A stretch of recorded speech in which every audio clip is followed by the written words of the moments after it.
My name's Miriam, and I'm a poet, and I'm sitting in an armchair, hence the armchair poet.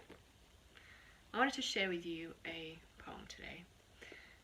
This morning I caught up with a friend of mine who I met in a backpackers hostel in New Orleans a couple of years ago, and it reminded me of this poem because it was written in the backyard of that same backpackers hostel, the hostel called Madame Isabel, which sounded like a brothel but really wasn't. And the poem is called Christus Victor, and it goes like this. Christus Victor, written in the humid garden air of a New Orleans hostel. These are weary times.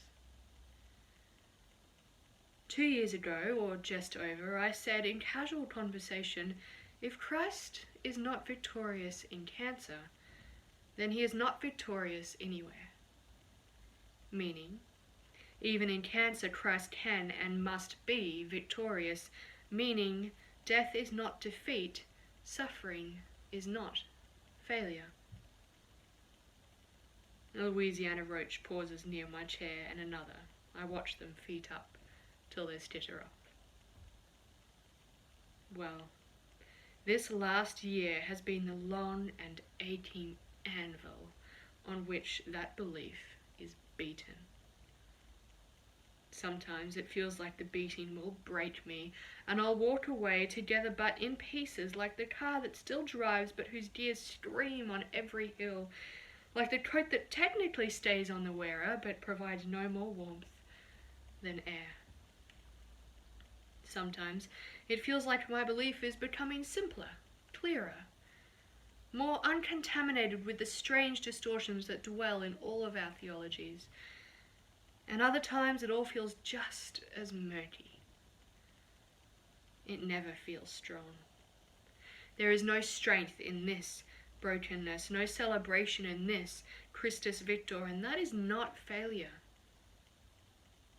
But I think, I hope, I remember, I trust that somehow in this victorious brokenness, Christ is and will continue to be proved faithful. Be present, merciful God, and protect us through the hours of this night, that we who are wearied by the changes and chances of this fleeting world may rest on your eternal changelessness, through Jesus Christ our Lord. Amen. That's a quote from the daily service in the Australian Prayer Book. And from Matthew 11:28-30. Come to me, all you who are weary and burdened, and I will give you rest. Take my yoke upon you and learn from me, for I am gentle and humble in heart, and you will find rest for your souls. For my yoke is easy and my burden is light. And that's the poem. Thanks for listening. Till next time.